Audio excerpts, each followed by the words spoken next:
Hey everyone, and welcome to another video. Tonight we have 2 hours of stories. I hope you all enjoy them.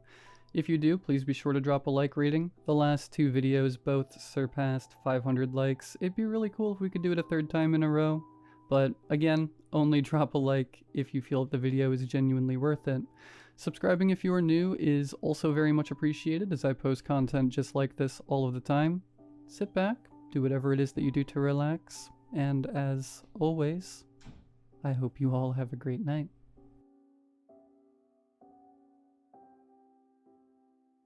It was midnight by the time I parked my car in front of the towering manor. I checked my hair one more time in the mirror, then grabbed my briefcase, slid out, and started toward the front door. It was freezing cold, but I did my best to ignore my shivering. The path to the door was uneven, made of gravel and rocks that made walking in heels a nightmare. I was wishing I had just worn sandals, but at home the high heels had seemed like the hotter choice. A clap of thunder sounded, and the night sky lit up. Now I could see the gravestones that lined the path. They continued all around the house. Names and dates for at least 100 lives lined up around this house like flowers in a depressing garden. Another flash of lightning, and I could make out the mausoleum about 50 feet away from me. It was made of white marble that was crumbling from years of neglect. Its doors was cracked open, leading into a dark void, and God knows what hidden inside. The house itself had seen better days too. It was built of wood and might have been painted green at one point, though it was hard to tell in the darkness. There were some stone gargoyles on either side of the stairs leading to the front door. They watched the road ahead with empty, emotionless eyes. Creepy. I knocked on the door, just as more thunder and lightning exploded across the sky and rain started to fall. I shivered again and wondered if I should grab my sweater from the car. At this point, though, it was already pouring and I didn't want to sprint to the car and back in my heels. Instead, I knocked again. The homeowner was taking his sweet time coming to the front door. I had texted him earlier to let him know I was on my way. He hadn't responded, but that made sense for his kind of character. I just hoped I hadn't misjudged, and that he was really here. Another minute passed. Just as I was raising my fist to knock one more time, the door swung open. There was Dennis, tall, pale, dressed in black. This was my first time seeing him in person, but he looked just how I pictured. "You really came," he said. His eyes flicked to the briefcase under my arm, then back to my eyes. "I did," was my reply. He waved me in and began walking further into the house. I followed, ready to escape the storm and find some warmth. It was darker inside than out. I followed his silhouette into some kind of living room area where he gestured toward a chair. I sat down and he swept over to the other side of the room. A few seconds later, the entire house lit up brightly. He had started a fire. I could now see the room in its entirety. It was huge, with red carpet and ornate leather furniture. There were paintings of Dennis's ancestors covering the walls, and guarding another passage deeper into the house, there was even a stone sculpture of some kind of mythological creature. A griffin, maybe. Dennis seated himself across from me on a dark purple leather couch. I crossed my legs, set the briefcase on a table in front of me, and took a deep breath. "Surely you understand how curious I am right now," he said. His voice was deep, and he voiced each consonant sharply and bitterly. "I do not get many visitors." "I'll cut right to the chase then," I answered. Time to execute my plan. I knew being direct and honest was the best way to get what I wanted. "Please." "I know the truth. I know you're a vampire. That's why I came." He opened his mouth to respond, but I cut him off. "Don't try to deny it. You live in an isolated manor, and you only leave at night. There are no records of anyone with your name being born in the last 100 years. You buy only raw meat with high blood content. I've been watching your house, and I've seen the bats flying out of it each night. They sleep in the nearby caves during the day, but they are drawn to this house specifically during the night. He made no attempt to deny my claims. How long have you been stalking me? A month. Why? Are you trying to kill me? Of course not, Dennis. I want to make a proposal. Spit it out then. I have with me a briefcase full of cash. It totals to about $20,000. I've been saving for a while. I will pay you to bite me and make me a vampire. Silence. Dennis stood and rubbed his eyes with his ghostly white hands. Well? He groaned. You have no idea how stupid this idea is. Why? Explain and see if I can't respond. Do you want to be immortal? Is that it? Yes. Well, let's start with the obvious. If I bite you, then sure, you will live forever and never age.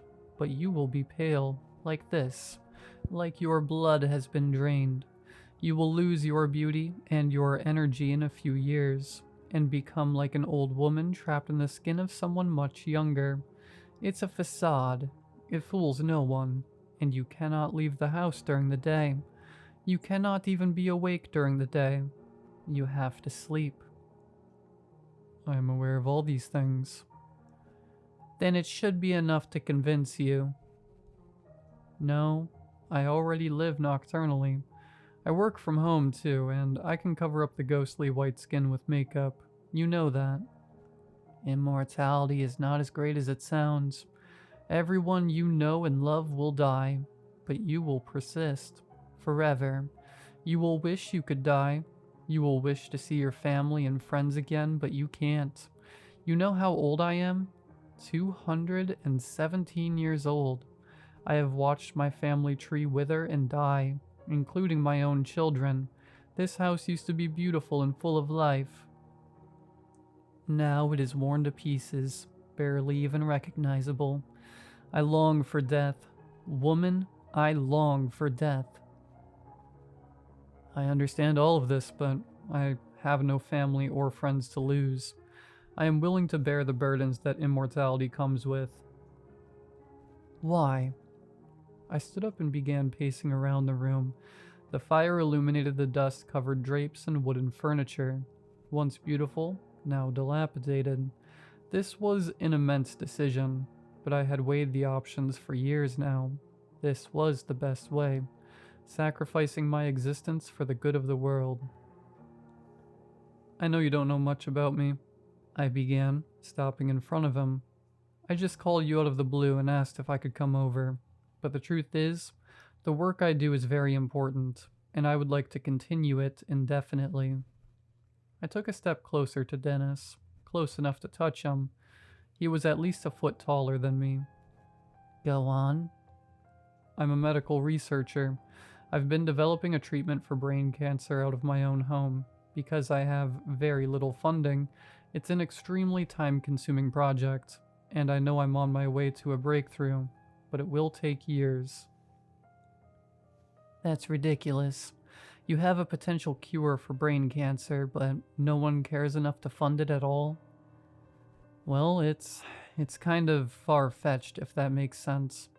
Most scientists who I've pitched it to think I'm insane, but they're no closer to fixing the problem than I am. I just don't understand how this justifies me condemning you to an eternity of suffering. I have chosen this path. If I succeed, and eventually I will, then countless lives will be saved. I am willing to face the consequences if I can make that happen. He didn't answer for a while, just stared down at me. I braced myself as he opened his mouth. Would he do it? Could I make this dream a reality? Darling, there's something you must understand. What? Every night I must exercise a certain discipline. When I leave to buy groceries, that raw, bloody meat, I do so because it is the only way to fight the temptation for other blood.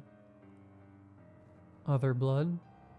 When I go out, I see men and women pass me by, living men and women like you, and it makes me hungry. Starving, actually. I haven't had the blood of a human in centuries, and just the thought of it makes my mouth water. He wasn't lying. I could see drool forming at the corners of his mouth, though he was trying to hide it. I have been holding myself back for so long, and it's hard. So hard, but it's my vice, my temptation, and it's something all vampires face. The temptation to snap and steal a human away. Just one. If I don't drain all of their blood, then they die and don't have to become vampires like me. Do you know how badly I want to have a little snack and have some relief? The animal blood just isn't as good, you see. And no matter how hard I fight it and try to keep away from people, whenever I have to leave the house, I fear for those around me. I am terrified that I will snap and they will become my victims. I am a monster. A monster. And you won't let me turn you into one too. I surprised him by wrapping my arms around his waist. He drew in a sharp breath. His muscles tightened. I knew I was tempting him. That's what I wanted. You think I don't know all of this already? I whispered. But I do. Then how? I don't have to leave my house. I am content to focus entirely on my research. This is a bad idea. I know you need the money. I tried a different approach. This house means so much to you. It's where your children grew up. It's where your father and his father lived. And it's falling apart. You can't work because of your condition.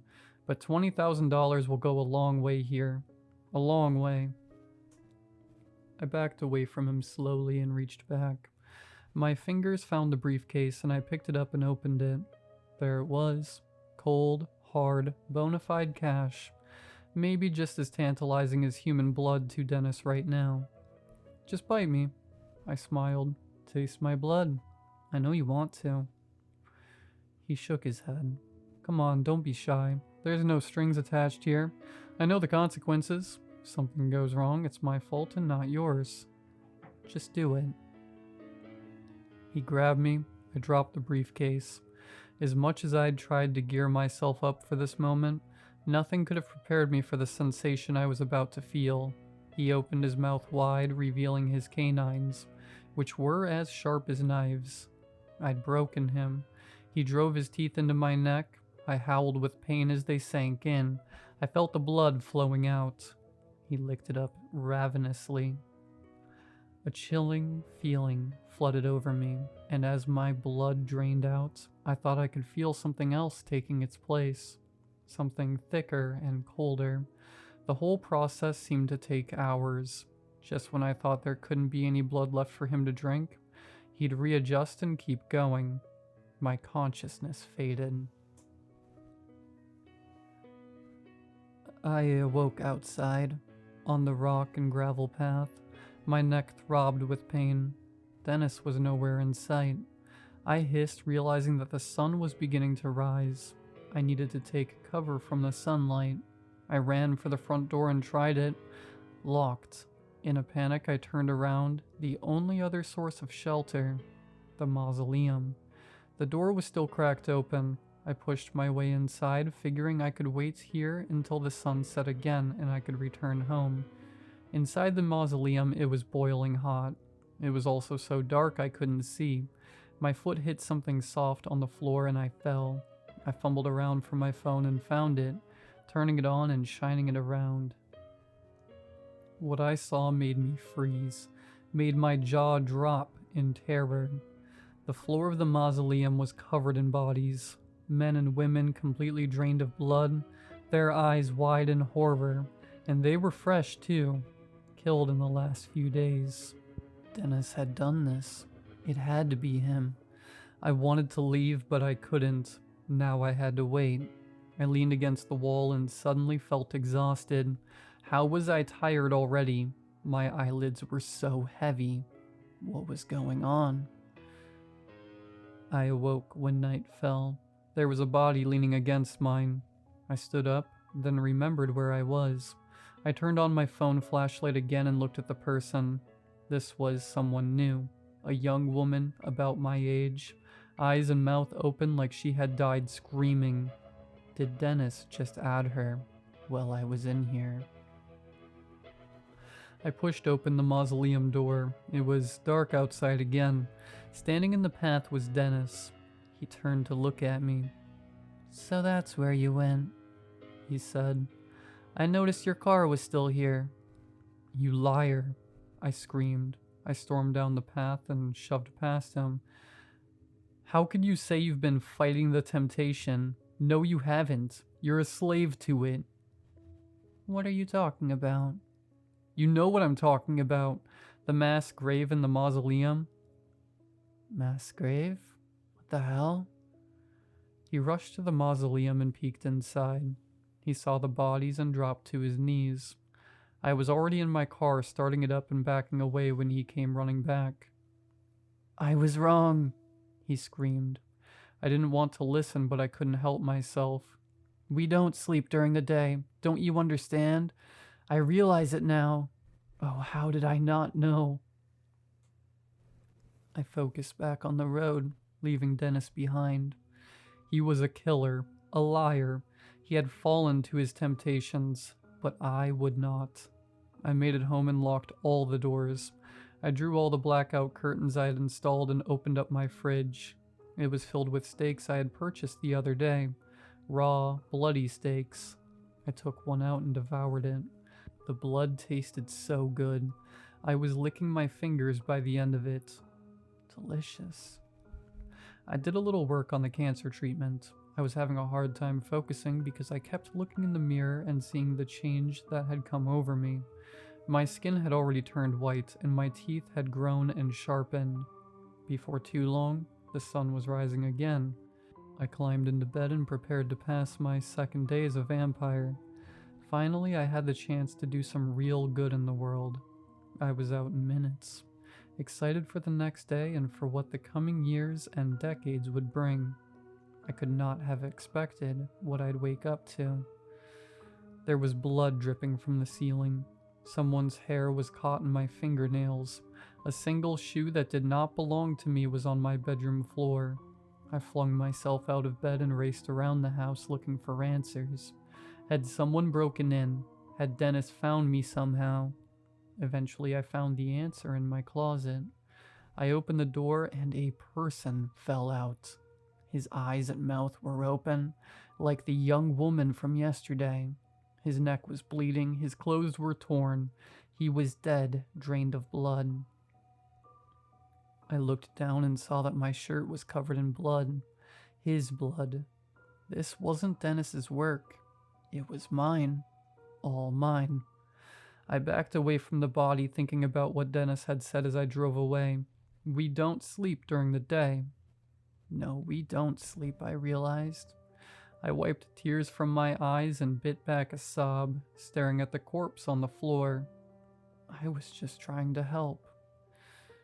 Vampires don't sleep during the day. We lose control.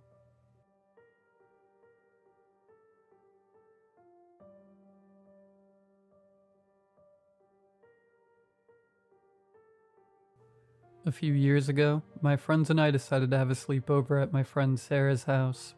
Her parents were out of town, so we had the place to ourselves. We were having a great time watching movies, eating snacks, and just hanging out. Around midnight, we decided to tell some ghost stories to set the mood.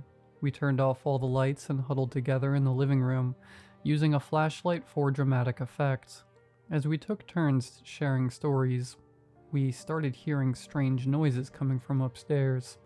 It sounded like footsteps, but we all knew we were the only ones in the house. At first we tried to laugh it off, thinking it was just the house settling or maybe a pet, but the sounds continued, and they were getting louder and more distinct. Sarah suggested we go check it out, so we cautiously made our way upstairs, armed with our phones as flashlights. We searched every room but found nothing unusual.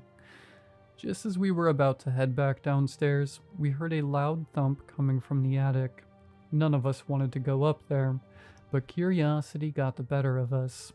Sarah pulled down the attic ladder, and we climbed up one by one. The attic was dark and dusty, filled with old boxes and forgotten items. As we looked around, we noticed a small door at the far end of the attic that we had never seen before. It was slightly ajar, and a cold draft was coming from it. We approached the door cautiously and pushed it open. Inside was a small, hidden room with an old, dusty mattress on the floor and some worn-out toys scattered around. It looked like it hadn't been touched in years. Just then, we heard the footsteps again, this time right behind us. We spun around, and there was no one there. Terrified, we bolted out of the attic and back downstairs, locking the door behind us. We spent the rest of the night huddled together in the living room, too scared to sleep.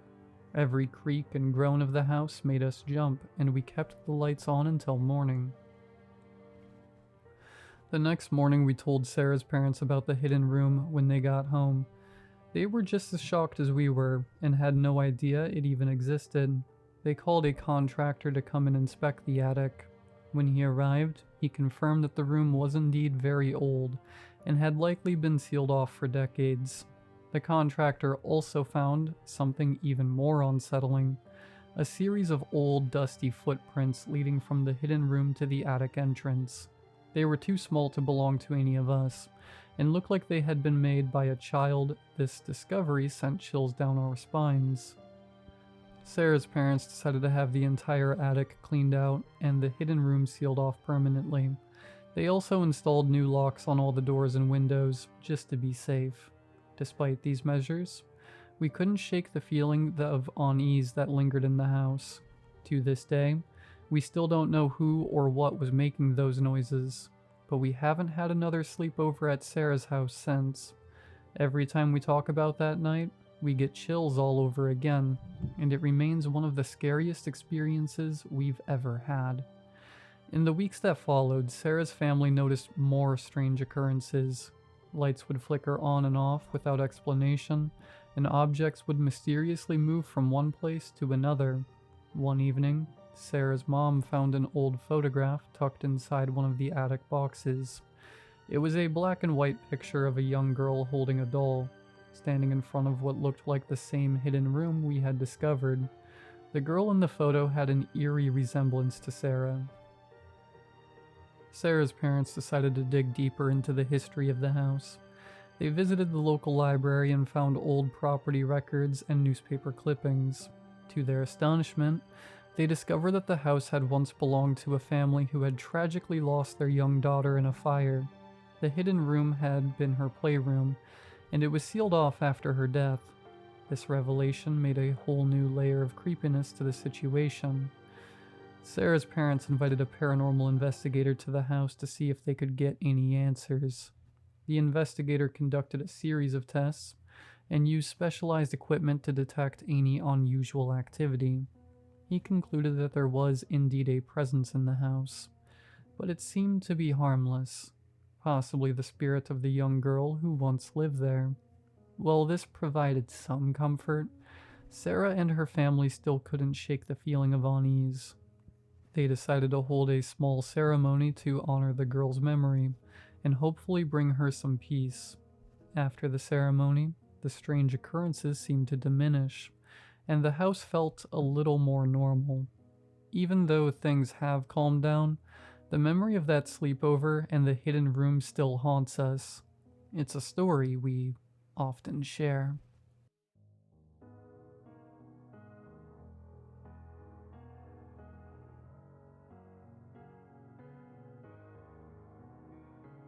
That's what we called it, the Idiot Mile.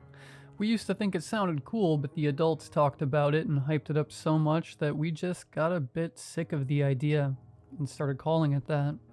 I grew up in a small village, secluded in the middle of nowhere, somewhere down in Mississippi, I think. Or was it Alabama? I'm not sure. It was definitely somewhere deep in the south, and despite the very small population, we were a diverse bunch. Kids of all ethnicities. I don't remember ever going to another settlement in my youth, and I don't remember the name of the village I grew up in. In fact, I can't remember a lot of things about it. But I remember the walk. It's hard to explain to someone what the walk really is. To most people, it might sound insane. maybe even cruel, but to us, it was just a part of growing up. It's a rite of passage. The walk marks the day you stop being a boy and start being a man. It was like a line in the sand. Every boy who's old enough has to do it. It's expected. When you turn 13, you go on your walk. You get your time, you get your route, and you walk. It's not something we talked about really. Growing up, my friends and I had heard about it many, many times from our parents and some of the older boys in the village. How great it would be for us. How we'd come back as young men. We'd always scoffed at it. Maybe this isn't something many people will relate to, but when we were younger, we didn't care much for the idea of growing up. Being a kid was enough. As we got closer to the point in time when it'd be our turn, though, our dismissal turned into real anticipation. I guess we just unanimously decided that now we were ready to be men. Anyway, the point I'm making is that when you're younger, you didn't ask that many questions. You didn't even think about it much. You just knew that when your time came, you'd do it too. It's a tradition, like everything else in the village. And traditions? Well, traditions just are. When my turn arrived, it had been decided by the adults that for the first time, all the 13-year-old boys in the village would go together. A group, a shared experience. Maybe it was supposed to be as a sort of bonding exercise.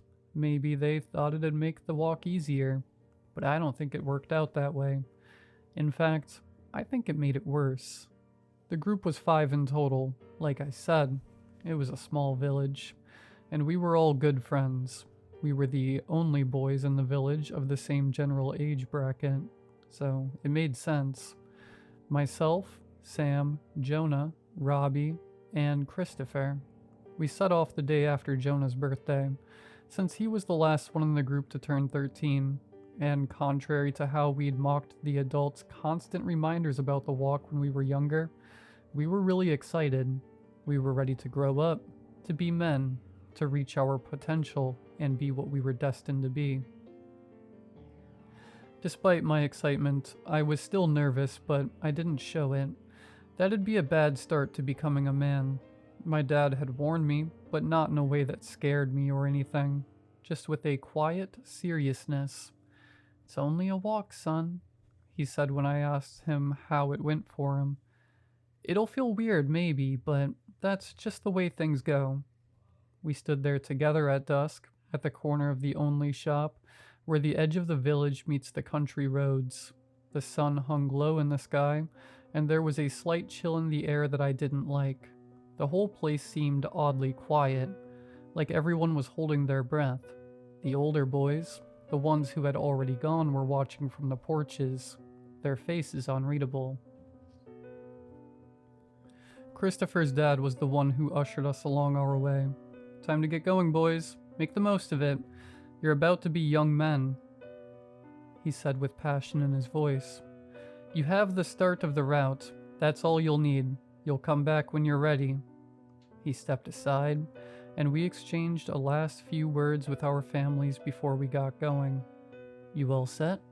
my dad asked with an encouraging smile. I nodded. I was sure I was. I looked down the road. It stretched out ahead of us. Just the same old country road we'd seen 100 times before. There was nothing special about it, nothing scary. Just a road with long patches of grass on either side. A few houses dotted the way out of the village, spaced far apart like everything else in the place. I couldn't really see what could possibly go wrong on a road like this. My dad gave me a small, hard pat on the shoulder before turning back to other adults. "You'll be fine," he said, and that was it. And so we set off. At first I felt nothing. The road was as it always was. The houses, the fields stretching out beside me, everything was familiar. It was just a walk, just like Dad had said. Sam and I were cracking jokes. Christopher was already trying to push Jonah around, and Robbie was just walking alongside us, zoning out as he tended to do. It was like any other time we hung out. About an hour later, the sun had all but set. It was a cloudless night, though, and we could still see where we were going reasonably well. It was around this time that our usual joking and dicking about stopped. Instead, for the first time, we began to feel real excitement. We were going to be men after this was done. We cheered, laughed, slapped each other on the backs. I can't remember ever feeling such thrill or camaraderie. The road we walked was simple, not a single noteworthy thing about it. We passed a few houses, some right by the road and some we could see off in the horizon. A couple of barns scattered here and there, and fields that seemed to stretch on forever. But eventually something about the road itself started to seem off. It was me that noticed it first, at a point where the road went straight ahead for a long distance. No bends or turns in sight. The road seemed to be continuously shrinking inward as it went on. The edges of it were perpendicular, closing inward, and yet as we continued forward, it never seemed to get any smaller like it should have. When I pointed this out, Sam agreed that it didn't make any sense, but the others seemed to think we were crazy and didn't see it at all. I couldn't understand. You have to believe me when I say that by this point, it was more than obvious that the metrics of the road made no sense at all. I even crouched down to inspect both sides, confirming my suspicion, but the other three boys just shrugged it off and told us to stop being weird. The thing is, Sam had a look on his face by this point, saying that maybe he wasn't so sure himself. Sam was my closest friend in the group and tended to take my side whenever a debate broke out, and I guess in hindsight, I find myself wondering if he'd just been doing the same thing then, while inwardly thinking I was crazy too. I don't know if I prefer that to the other possibility, that the road had become some sort of fugitive to the laws of geometry. I decided to just move on from it and try my best to ignore the bizarre detail, however much it nagged at the back of my mind. Things shifted back to normal between us fairly quickly, as we went back to all our excited predictions for what it'd be like to finally be growing up. The road was no longer familiar to us, not at all. We'd walked along many bends and turns at this stage, although somehow, not once had we come across a fork in the road. We'd been walking for what felt like hours by this point, and to be honest, I was starting to wonder when we'd actually come to the point at which we were ready to return. The others were also focused on the journey and their anticipation of becoming men, though, and I thought it better not to ask, so I just bottled it up and focused on the walk. At one point, I noticed Robbie was quiet, not in his usual way, though. He looked uneasy. The kind of look you get when you know something's wrong, but can't figure out what. He kept glancing over his shoulder, like he was worried about something behind us. But when I turned around, I didn't see anything. Just the long stretch of road and trees. "You good, Robbie?" I asked, trying to lighten the mood. Yeah, just, I don't know, man," he muttered, his voice tight. But before I could ask him what he meant, Sam, being Sam, cracked a joke. "You hear those twigs snapping just now? Old man Terrence is probably hiding out somewhere behind watching us.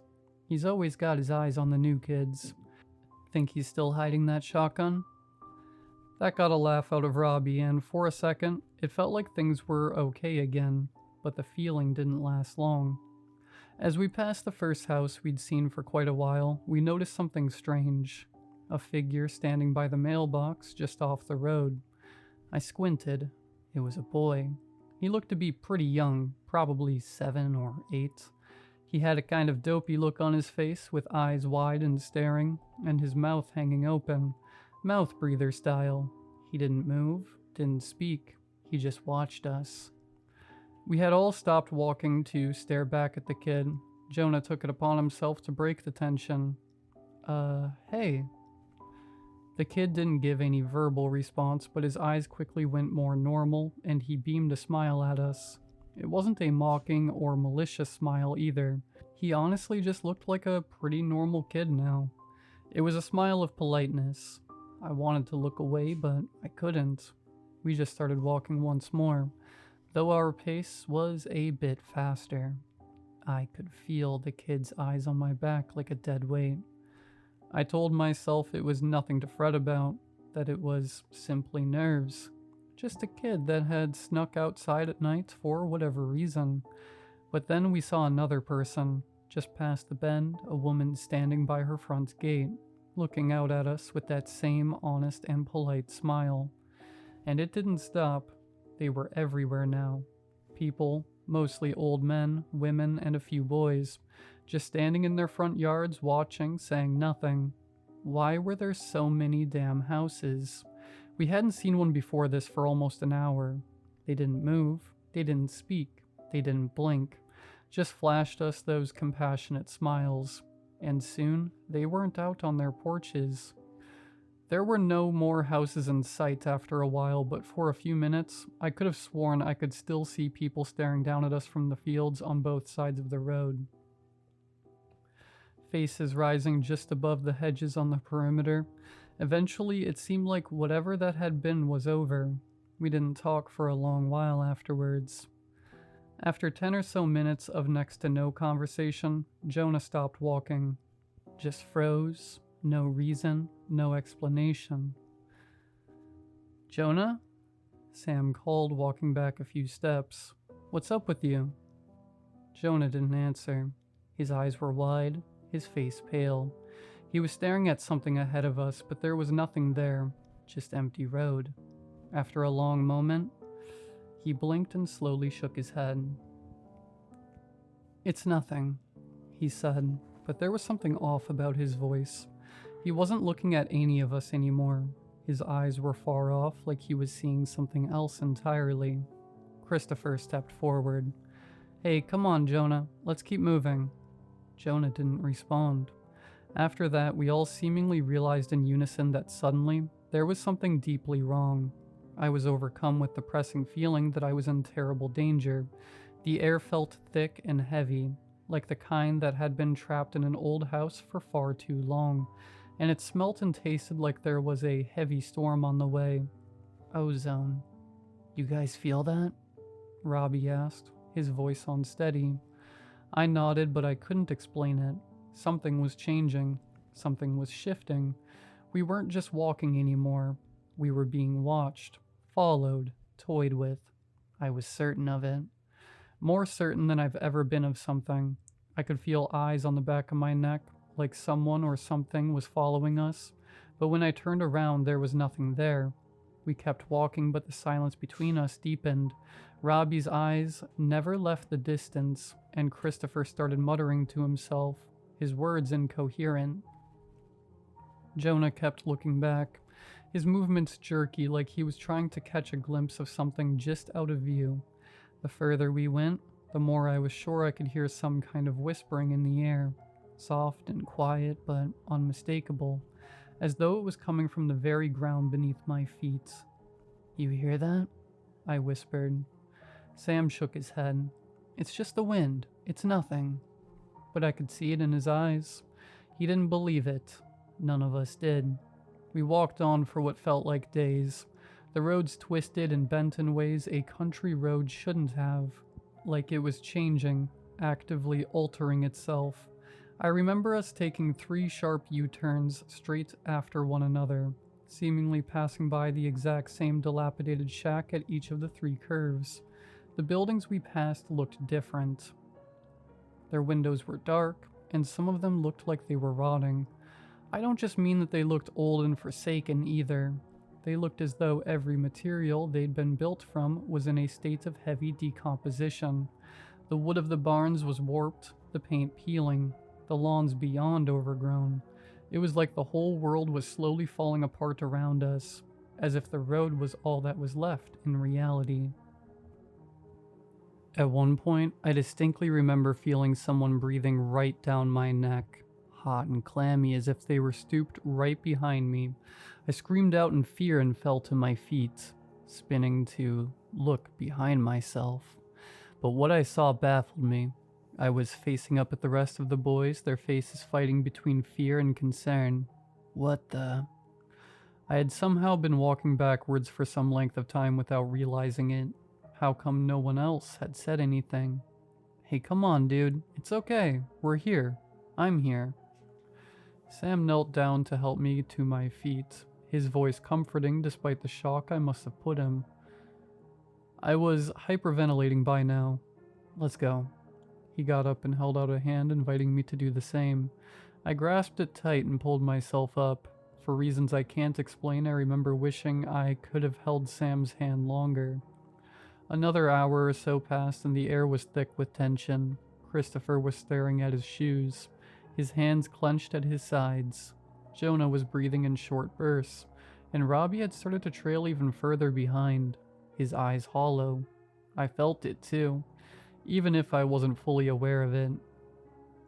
The madness creeping in, the pressure building behind my eyes. Then the first real fight started.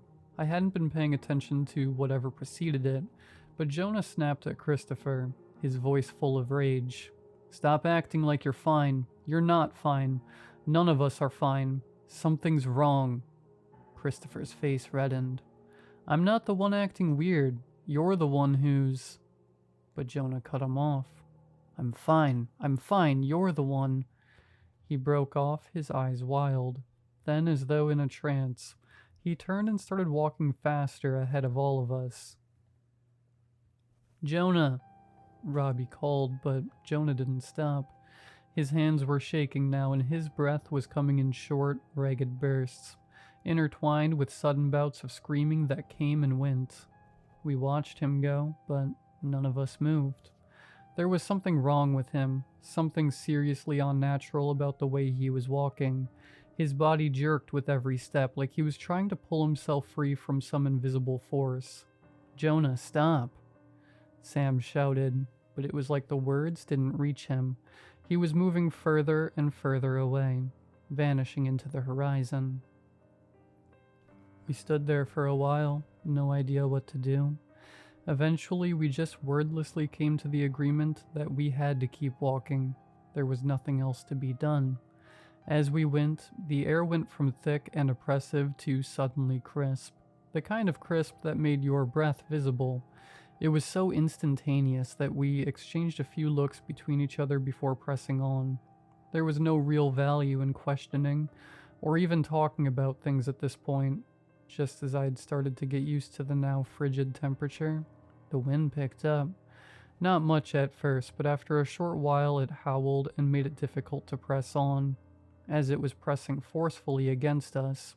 I was quite scrawny in my youth, so I had an especially rough time. Soon after, the road grew to be surrounded on both sides by a dense forest. The long branches seemed to reach down to grab us, twisting and coiling around themselves. There was something wrong about them, too. In spite of how long some of their branches and twigs grew outward, they didn't sway in the increasingly heavy wind, not even slightly. I could have sworn there was some lifelike quality to them, like they were welcoming us forward. To what exactly, I didn't know. Then the wind stopped and the air felt thick and muggy again. It happened as suddenly as the first change. We exchanged another look of bewildered terror and continued. The farther we went, the more the silence pressed on me. The world felt too quiet, too still. Our footsteps were the only sound I could hear, and each one seemed louder than the last. I was about to say something, anything just to break the long enduring silence, when I saw something out of the corner of my eye at the edge of the tree line. It was the boy from earlier. The first person we'd seen standing outside a house earlier, but now his face wasn't displaying that friendly, neighborly smile.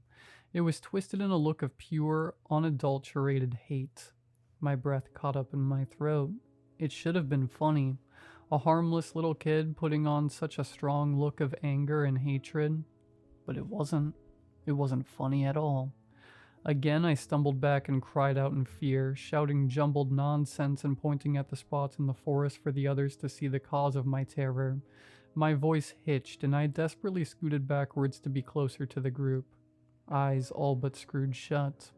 Just as he'd done before, it was Sam that came to my aid. His hands lightly slapped my cheeks, trying to get me to pay attention to his voice, clearly panicked but doing his best to soothe my horror. Snap out of it. There's nothing over there. Please, just calm down. You're gonna be fine. Nothing's there. Just relax, man. Jesus, breathe. Deep breaths, dude. Deep breaths. I stole a glance around Sam, back at the tree line. The boy was gone. I focused my attention back to Sam as he grabbed me under the armpits and hauled me upwards.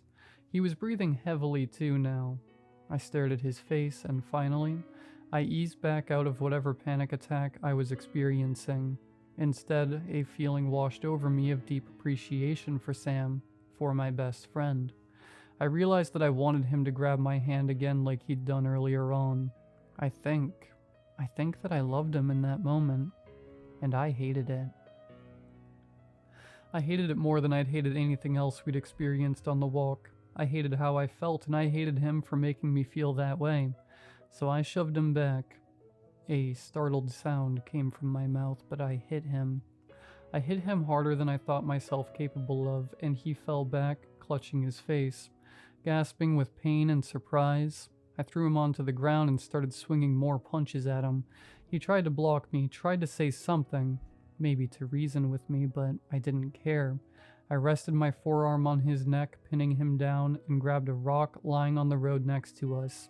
I don't know why, but neither Robbie nor Christopher said anything, or made any attempt to break me away. They just watched. With a savage cry, the rock swung through the air, propelled by all the rage boiling inside me, slamming into Sam's face with a sickening crack. Blood exploded from his nose and mouth, his whole body jerking from the blow. He gasped, struggled to breathe. But I raised the rock once more, swinging it downward with all the madness within my body. The impact shattered his cheekbone, the rock sinking into the soft flesh with a horrifying squelch. Sam tried to scream, but it came out as a gurgling rasp, blood spilling from his lips as his hand reached meekly towards me, but I was relentless. I hit him again and again, crashing the rock into his skull with a sickening rhythm, rendering his face into a grotesque, pulpy mess. He went almost entirely limp, fingers twitching before falling still. His face was practically unrecognizable, a twisted, bloody mask of torn flesh and exposed bone. He laid there, gasping for air that would not come, choking on blood he could not spit. And then he died. I knelt over him, chest heaving, the rock falling from my hand, slick with blood. My breathing was ragged as though I'd just run a marathon. I hated him still, and I was satisfied with what I'd done. I finally looked up. Robbie and Christopher were still doing nothing more than taking in the sight of what just occurred. After a few seconds, they just turned around and continued down the road. All I did was catch up with them, my anger cooling away, forgetting about the act I'd just committed. And you know what? I realize now that I've never given any thought to what I did. I shut it away in some box in my head, forgot about it. Honestly, I think I forgot entirely about Sam or the friendship I once had with him. It all only came back to me now as I've been writing this. It's like he never even existed or something. The three of us remaining walked in silence for about a minute before one after the other, Robbie and Christopher began to fall behind. They glanced over their shoulders, eyes wide, shoulders tense, and then shuffled away into the woods alone. I tried to call out to them, but they ignored me, vanishing like shadows, swallowed by the darkness that seemed to creep in from every corner. Soon I was walking alone. At first I thought it was my imagination, but the quiet was suffocating. The longer I walked, the more wrong everything felt. The trees seemed to lean in closer, and I felt eyes on my back, watching me from the deep shadows between the trunks. The road twisted and turned, looping in impossible directions, as if the forest around it was shifting, playing with me. I tried to retrace my steps, but it was like the trees were watching me, moving to block my way. I tried to ignore my fear. I focused on the road, on getting to the end, but as I walked farther, it got harder. I wanted to turn back, but I knew I couldn't. Not now. It was part of the walk. You don't turn back. The air was laced with the smell of rot, and it began to feel as though the road was shifting beneath my feet. I tripped, tumbling down onto the asphalt, my arms scraping against the rough earth. When I finally stopped, I lay there gasping for breath, the world spinning around me. When I managed to get to my feet, I saw Christopher. He stood ahead of me, eyes empty and distant. His face was pale, his mouth slack, as though he'd been walking through the forest for days without rest in the time since they'd left me. He seemed to be looking past me. He didn't move or even blink. I tried to get his attention. Chris, come on, please, talk to me. What's going on? You're scaring me, man, please." He seemingly came to his senses at that and looked at me. He sighed softly. "There's nothing to be scared of, dude. Just do what we've all been doing. We're becoming men, remember? Men aren't scared of stuff like this. You're gonna be fine. Just keep walking. And don't look behind you. They hate when you do that." I wanted to scream, but my voice wouldn't come out. I took a step forward. Christopher didn't react. I took another step. I listened to him, though. I didn't look behind me. He never caught back up with me, and I wasn't about to risk a look back to check if he was even there anymore. I saw Robbie soon after. I saw the outline of his body coming from opposite end of the road, walking towards me. And as soon as he was close enough that I could recognize him as Robbie, his face twisted into a look of primal fear. His eyes bulged, his mouth open in a silent scream. He was standing in the middle of the road, but when I reached for him, he screeched, "Don't hurt me. Oh God, please don't hurt me. Please. I don't want to die. I want to stay young. Please don't hurt me anymore." I was lost for words, and before I came up with the ones I needed to try and calm him down, he bolted past me, going in the direction I'd came from. He screamed all the way.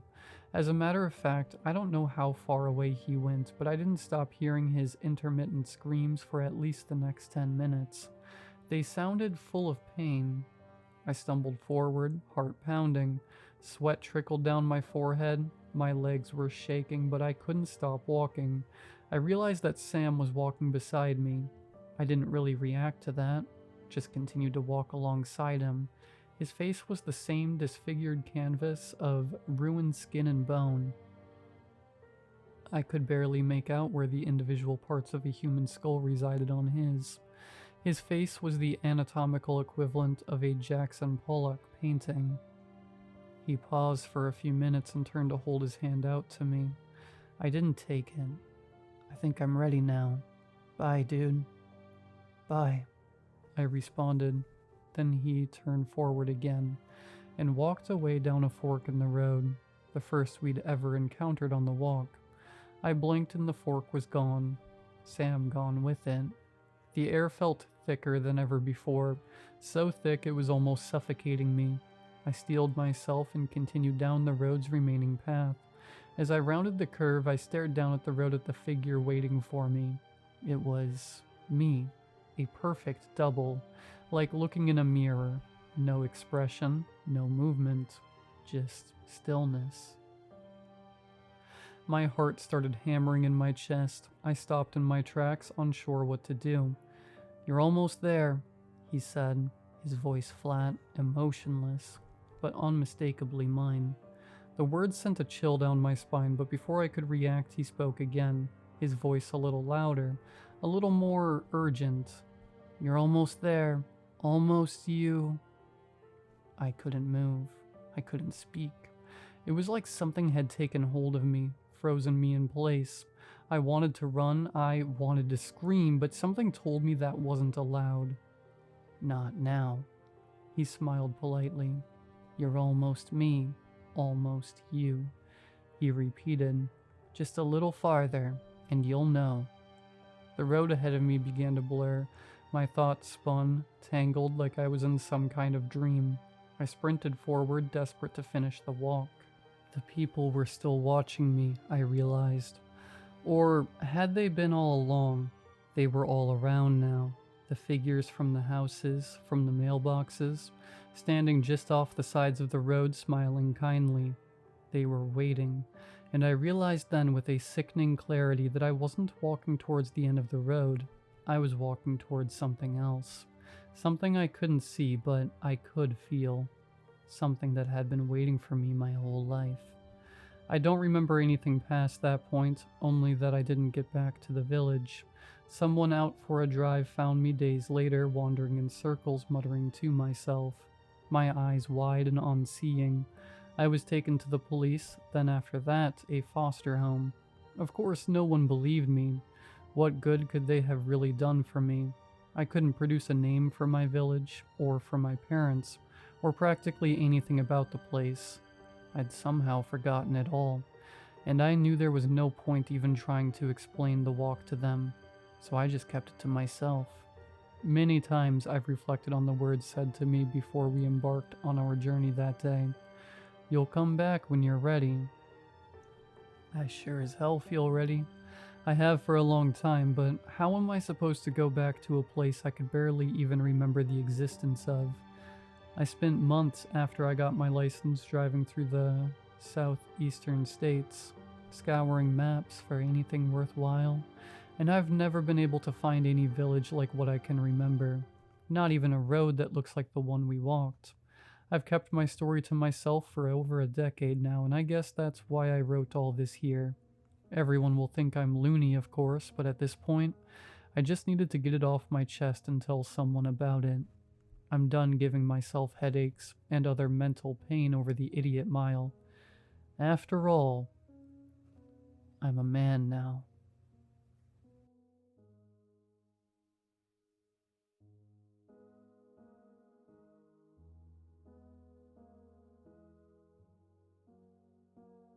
He was beautiful. His profile was clever. Plus, he baked cupcakes in his free time. We matched. I broke the ice. He was quick to ask me on a date. Paint and sip. Very nice. After a frenzied afternoon of shaving, exfoliating, and spraying, I arrived a cool 4 minutes late. The moment I saw him, I took a mental snapshot just in case this was it. An unfortunate habit stuck firmly in place since 7th grade. His features were elegant and refined. His stature long and markedly lean. The type of person who attracted the eye effortlessly. He was lively and curious, and his nose wrinkled when he laughed. My favorite. With paint smeared and wine guzzled, our masterpieces were complete. It was a brisk, drizzly evening. We bumped against each other every few steps and took turns critiquing each painting, affecting a snobby, highbrow sensibility. His shoulder felt solid despite his wiry appearance. He must work out, I thought. We kissed against a wrought iron fence, bathed in the amber glow of an old street lamp, his tongue gentle and sweet against mine. He pulled away for a moment, cupping my face affectionately. You taste so good. He leaned back in, pressing more passionately than before. His tongue ventured deeper and deeper into my mouth, probing, exploring. Before I knew it, it stroked my uvula. My stomach heaved, and a surge of bile rose in my throat. I instinctively tried to push him away out of the splash zone, but he was dense and did not budge. My nausea was quickly replaced with sheer embarrassment. He apologized endlessly and admitted that he had not done this in a very long time. The abashed flush only made his face more handsome. I mentally placed our paintings side by side above the tasteful couch we were certain to share in a year, maybe 2. But even perfect evenings must end. I'll call you an Uber, he declared. How chivalrous of you. Thank you, but there's no need. I live like 3 blocks away. No way. What cross street? 87th and Amsterdam. You're kidding. I live right there, he nearly shouted. We giggled like children as we continued along, referencing 2-hour-old inside jokes. Soon my building towered over us, the burgundy brick etched in stark, film noir shadows. His jaw hung agape. No, this is a prank. Where are the cameras? This is my building. That's insane, I cried. How did I not realize? A key turn later, we were stomping up the dank, spongy stairs 1, 2, 3 flights up. Up, up. With each floor, we grew giddier, more incredulous. I saw my door then, a familiar seasick green, paint chipped at the corners to reveal the previous crimson varnish underneath. A shabby 9A hung slightly askew. He approached it like an old friend. Well, this is me. I stopped dead. My hackles only now raising. Too little, too late. This one? 9A? He paused, calculating, then abruptly bellowed, Yes, ma'am. Home sweet home. He slapped the door sharply. The artful curve of his face twisted very slightly. Something strained and eager was there, right below the surface. Can I come in? I'm curious if it has the same layout as mine. I tested, wondering how far he'd take this. He blushed and shifted his weight, the perfect performance of chaste sincerity. I'm flattered, but I really like you. I'd like to take things slow if that's okay with you. He smiled neatly, but his eyes remained wide, unblinking. There we stayed for an uncomfortable long moment. I wasn't sure where to go from here. I understand. Thank you for a wonderful evening. I presented my hand for a friendly shake, chest puffed out with counterfeit confidence. Behind my ribcage, my heart galloped wildly. He must have heard it too. His spindly fingers laced through mine, the skin cool and waxy. How did I not notice that before? You'll see me again, sooner than you think, neighbor. His strange cheeriness made my stomach churn. I left him there, outside the door to my own home, and continued up the stairs, fighting the urge to sprint away. Where else could I go but the roof? The night air stung my adrenaline-soaked skin. I flew to the crumbling edge and peered at the dizzying sidewalk below. The minutes slid by slowly, but finally the front door squealed open. 1, 2, 3 crisp footsteps, and there he was so many flights below me. He looked small all the way down there. He remained perfectly still. What was he doing? I thought of those big cats in Nat Geo documentaries. Infinitely patient, even ravenous. My pulse roared in my ears. I did not make a sound. I swear, and yet, that lovely head swiveled 180 degrees, his wide-eyed gaze immediately locating me. There we remained, torturously frozen in time. In a split second, he spun on his heels and threw himself at the brick facade with inhuman speed. I swear to you, he scuttled up the side of the building, sinewy limbs flailing violently. My legs took over and dragged me from that spot by force. I burst back inside in record time, but his footsteps already scrambled onto the roof behind me. God, he was fast. I wouldn't make it. I threw myself at the mercy of gravity, hoping those trusty stairs would be there to support me. Sure enough, they came one after the other. In a moment I was at my door, but those infernal footfalls careened closer and closer with punishing speed. My numb fingers fumbled with the keys. Why did I have so many keys? Slick with sweat, I managed to shakily insert the correct one, turning it hurriedly. The door rasped ajar, pleading for me to come in quick. 1 foot to safety. I swiveled on my axis. Mere inches behind me, he rocketed toward me. Joints hinged far past their breaking point, torso flung back in a grotesque arc so deep that his exquisite skull dragged behind him, slamming mercilessly against each step with an appalling thud, thud, thud. At the threshold, he, or more accurately it, lurched forward like an awful marionette puppet. That refined jaw split open, revealing a fleshy throat with rows of gleaming teeth spiraling into its depths. Just in time, I flung the door shut and threw my weight against it, bracing for an impact that never came. Silence. Then my phone buzzed. One new message. Look behind you. Smiley face. My breath caught in my throat. Though every cell in my body begged me not to, I turned my fearful gaze. There, through the living room window, Hardly discernible in the inky darkness, the awful thing's eyes bulged, an endless abyss of pitch black, its taut skin pulled back to reveal a dripping, toothy grin. Then a camera flash. I blinked away stars, fighting to see around the blind spot in my vision. I squinted through the murky glass, searching for that dreadful face, but it was gone. I haven't left my apartment all day. I don't know if I ever will again.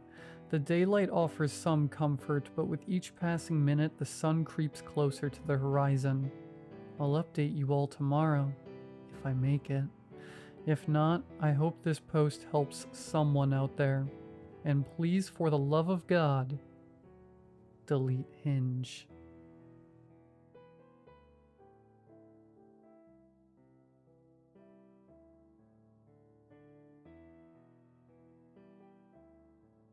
In the early 2000s, an entire town went missing for a year. There was no evacuation order, no natural disaster, no signs of struggle, just a quiet, abrupt disappearance. One day the town was there, the next it wasn't. Satellite imagery confirmed it. Roads that once led into the settlement faded into overgrown trails. Utility lines stretched into empty fields. Even the town's name was erased from state records, as if it had never existed at all. And then, just as suddenly, it came back. A surveyor spotted it first. He was mapping a new highway route when his GPS glitched, showing a location that shouldn't exist. When he followed the road, he found himself standing at the edge of a town that hadn't been there the day before. The streets were intact. The houses stood just as they had a year prior. Storefronts still displayed faded close signs in their windows, untouched by time or weather. But the town was empty. No people, no vehicles, no signs of life at all. The air smelled stale, as if it had been sealed away. Doors stood ajar, revealing homes frozen mid-moment. Meals half-eaten, water left running in sinks long dried out. The school still had lesson plans scrawled on the chalkboards. Dates circled from the week the town vanished. Clocks hung on the walls. Hands on moving, all frozen at the exact same time. 3:17 a.m. The investigation that followed raised more questions than answers. Security footage pulled from nearby camera hard drives showed the townspeople going about their normal routines. Until the final recording, a grainy gas station camera caught the last moments before the disappearance. At 3:16 a.m., streetlights flickered. The sky above the town turned a deep, unnatural black. And then, static.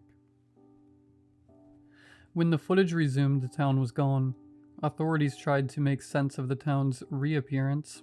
Soil samples, radiation tests, air quality scans, all normal. The case was quietly buried, dismissed as a mass evacuation event with no official explanation. The town was left to rot, a curiosity for urban explorers and conspiracy theorists. That was how the reports told it anyway. A mystery wrapped in red tape, whispered about in late-night forums and buried under layers of speculation. I still remember reading about this town ever since I was little. The way the news reports buried it, the way forums dissected every grainy image, every hushed government statement. It wasn't just another ghost town. It was something else. Something wrong. And now, after a month-long journey, I've finally found it. The trees parted like a curtain, revealing the road ahead. Faded asphalt, cracked and broken, stretched into the town's outskirts. Buildings stood in the gloom, their silhouettes sharp against the overcast sky. The air was still. Too still. No wind, no birds, just a heavy, suffocating quietness. I took a step forward, gravel crunched beneath my boots. The silence pressed in closer. From where I stood, the town looked untouched by time. A gas station on the corner, its neon sign dark and lifeless. A diner with sun-faded menus still taped to the windows. A row of houses, their doors slightly ajar as if waiting for someone to step inside. I swallowed hard. The report said it came back exactly as it was. that no dust had settled, no decay had set in, but seeing it with my own eyes was something else entirely. It didn't feel abandoned. It felt paused. I checked my watch, 5:42 p.m. If the stories were true, I had until 3:17 a.m. before I had to start worrying. I should turn back. I should set up camp outside, watch from a far distance, but I've come too far to hesitate now. Taking a breath, I stepped over the threshold, and the town swallowed me whole. For the first few hours in the town, I explored every corner it had to offer. I wandered through silent streets, past street signs still gleaming under the overcast sky, past pavement uncracked, untouched by time. The houses stood like perfect snapshots of the past, front doors left ajar, curtains swaying in the still air, as if someone had just walked out moments ago. I stepped into one home after another, moving through kitchens where spotless plates still sat on dining tables, past living rooms where televisions were frozen mid-broadcast, their screens unbroken but lifeless. Bedrooms were eerily intact, sheets still creased from where bodies had once slept, closets filled with clothes that smelled faintly of detergent, as if they had been washed just yesterday. Everything was pristine, preserved, paused. Despite everything, my phone still had full bars. The Wi-Fi, strangely enough, was working perfectly. I connected immediately, checking maps, searching for any mention of the town, but nothing new appeared, as if I was the only one in the world aware that this place existed again. And yet, as I roamed through the town, I couldn't shake the feeling that I wasn't alone. I continued exploring until nightfall struck, and I swear to you, every time I turned a corner, I could see them. Just at the edge of my vision, a group of people standing perfectly still, watching. But every time I snapped my head around, there was nothing. Just empty streets, dimly lit by streetlights that shouldn't still be working. By the time it reached 3:15 a.m., I knew I had made a mistake. The figures weren't just flickers anymore. They were real, and they were smiling. Not a normal smile. Not the kind of grin you'd give when you saw an old friend or shared a joke. This smile, this thing, it stretched unnaturally across their faces. It was like it was forced, stitched from one side of their mouth to the other, as if their lips couldn't stop curling no matter how hard they tried to break free from it. And their eyes, God, their eyes. They weren't just blank or lifeless. No, they were pale, bloodshot, like they hadn't blinked in years, maybe decades. Then in perfect, chilling unison, all of them spoke. "Jack, you're going to join us. There's no getting out." The words hit me like a punch to the gut. My breath caught in my throat. How the hell did they know my name? It wasn't just a warning, it was a fact. Etched into the very air around me, the way they said my name, Jack. It wasn't just recognition, it was ownership. As if they had always known me, as if they had been waiting for me. I stumbled back, almost tripping over the curb as I tried to make sense of it all. Who were they? What were they? Why did they want me to join them? And was I the first one, or had they taken people before? The smiles stretched wider on their faces, those unnatural grins that seemed to grow with every passing second, and their eyes, those dead, lifeless eyes, never left me. They were watching, waiting, and all I could do was stand there, rooted in place, paralyzed by the cold certainty of their words. I tried to move, to run, but my body felt heavy. Every instinct told me to flee, but my feet wouldn't respond. The town had a grip on me now, a grip I couldn't break free from. And then, just as the final seconds ticked away, just as the hands of the clock came within a hair's breadth of 3:17, their voices came again, louder this time.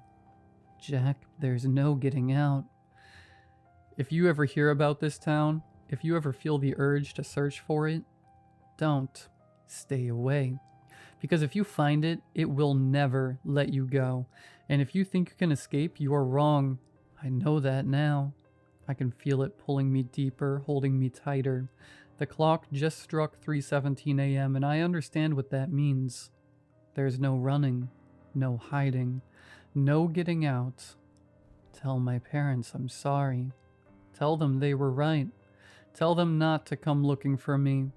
And for the love of God, stay away from this town.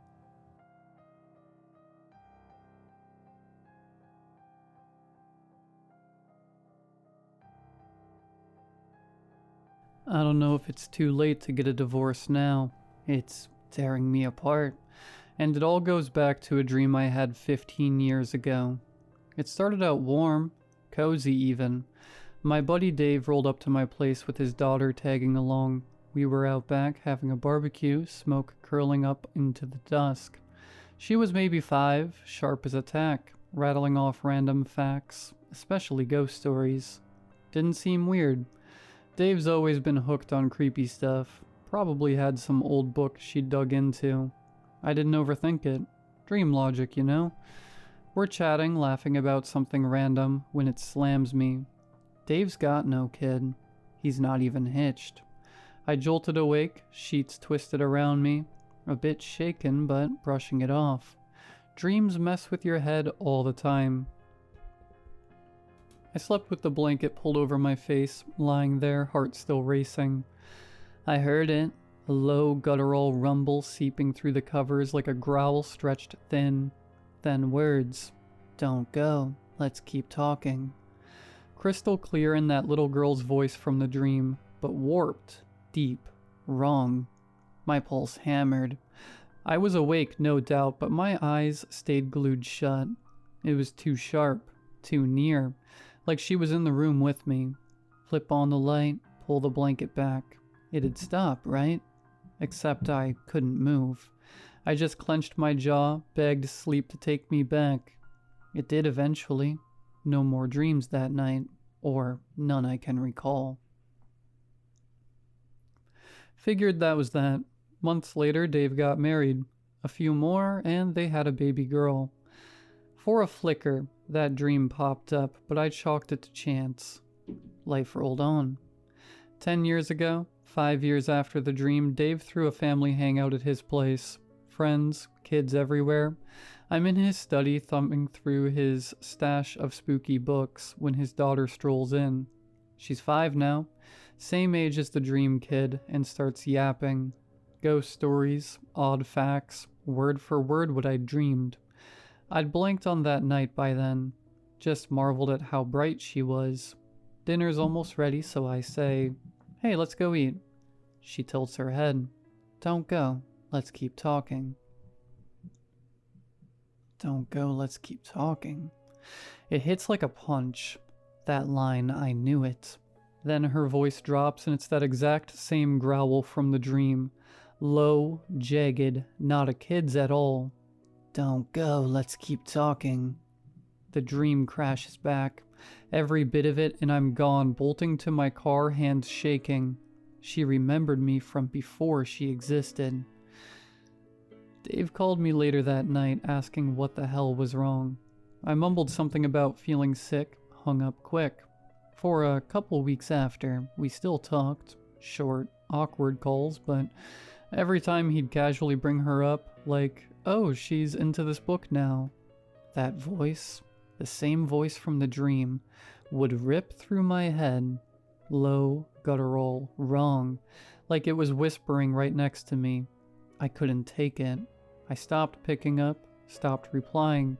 Eventually he quit trying and I cut him out completely. It didn't stop there though. Even after Dave was gone from my life, that voice stuck around. I'd wake up at night, heart pounding. Sure, I'd heard it again, low and close like it was waiting for me to slip. I started therapy, got meds to knock me out cold. Waking up scared the hell out of me. Waking up meant risking it again. The pills helped after a while. I could sleep without jolting awake. Dave faded out and I thought maybe it was over. 5 years back, I got married. My wife's a hobby writer. Short stories for mags, small stuff.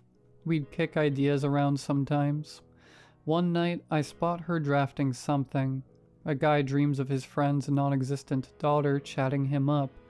Wakes up, friend's got no kid. Then the friend weds, has a daughter. I couldn't finish reading. I'd never told her. Told no one. No chance I'd spilled it sleeping. I'd locked that mess away years ago. My chest seized, dread choking me. Who'd listen? Shrinks? They'd cage me. I stumbled outside, gulping air before she saw. She caught me at the door. "Don't go," she said. "Let's keep talking." At first it was her normal voice, soft, familiar. Then it shifted and it was that voice, the exact same one from the dream, from Dave's kid. Deep, guttural, like something hollowed out. "Don't go, let's keep talking." I bolted, drove to the first motel I hit, checked in, barely closed my eyes. Phone kept buzzing. Her calls, texts, I ignored them. Sat there reeling, pulled up her pic in my phone. That face I knew. It blurred, turned strange. Who's been sleeping beside me? Searched her name online. Dozens of shots. Her smile, her eyes. Then an old fuzzy one from when she was 5. That face. The dream girl. Dave's daughter. I gagged, stomach churning. Called Dave, first time in 10 years. I ditched that crew before the wedding. Didn't even invite them. Busy signal, dead end. Checked his socials instead. Last post 5 years ago, right before I tied the knot. Family trip to some Pacific island. Photos up, but his daughter's face. It's a void. A black smear swallowed her head. Phone buzzed. Her text. "Let's keep talking." Just that. Room went ice cold. Not just cool. Dead frigid. A slow scrape started at the door. Heavy like claws dragging. Then that voice. The same voice. Hers now from the dream. From the kid. Low, oozing through the walls. "Don't go. Let's keep talking." Not from my phone. Right outside. I jammed the deadbolt, shoved the dresser against it, but the scraping kept coming. It's still coming. I don't know what she is or what's out there. I don't know how that voice knew me before she was born, or why it's coming out of my wife's mouth now. All I know is it's here, and I can't outrun it much longer.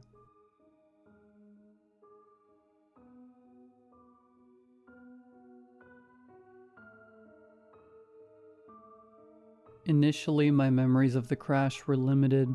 A fractured, imperfect recollection missing crucial details. When I tried to remember those details, a series of jumbled images played in my mind, like I was reviewing a handful of blurry, out-of-focus Polaroids that someone had shuffled into a non-chronological order. Over time, that changed. My memories became clearer, but in the beginning, everything was a haze of motion and sound. This is what I remembered in the beginning. Divya and I are sitting next to each other. The other 2 passenger seats on the opposite side of the aisle are empty. The pilot turns around to us, and I only see him for a second, but there's something memorable about him. It's not the fear stitched to his face, nor is it the words he shouts to us. It's something else. Something important. My sister smiling, big brown eyes alive with infectious excitement. Her lips are moving, trying to tell me something over the mechanical thrums of the aircraft's single engine. I peer out the window, watching the Alps pass under us. Verdant, green valleys, smatterings of pine trees dotting the landscape, forming unique and cryptic shapes like geological birthmarks. Not birthmarks, actually. More like scars, which is an important distinction, and I don't know why. An ear-splitting noise. It's deafening and sudden, like an explosion, but there's no fire. Not at first, at least. The gnawing and grinding of metal, screams from me, Divya, the pilot, and from someone else. Maybe there was someone else on the plane. The aircraft tilts forward, we enter a death spiral. Violent movement rips the pilot from his chair and he's gone. There's something important about him. It's not the fear on his face, it's something else. Before I can tell what it is, we're meters from the ground. There's the roaring of atmosphere rushing through the holes in the cabin. Terror swells in my throat. I want to turn my head. I want to see my sister. But there's not enough time. Everything goes black. I'm plunged into the heart of a deep, silent shadow. It's not death, but it's similar. Briefly, I return. My consciousness bubbles from the depths of that shadow and my eyes flutter open. It's quiet now. No more screams, no more chewing of metal. Only the humming chorus of cicadas fills my ears. It was early morning when we crashed. Now it's twilight. Air moves through my lungs and it smells faintly of smoke and iron. Finally, I do turn my head and I see Divya. She's not far, but she's broken. Her battered body hangs in a nearby oak tree like a warning. Dusky red blood stains the bark around Divya. It's sticky and warm on my fingertips when I'm close enough to touch it. Leaning against the trunk, reaching to pull her down from the canopy. She's much too high up, but I keep flinging my hands towards the heavens, pleading for a miracle. Again and again I try to get a hold of Divya, as if I'd be able to anchor her soul to the earth with a tight enough grasp on her body. I blink, and when I open my eyes, I'm alone in a hospital room lying in bed. Now there's no noise at all. Pure, vacuous silence for hours and hours as I slip in and out of awareness, until a question shatters that silence. "What do you remember about what happened to you, son?" says a tall, grizzled man in a dirty white lab coat.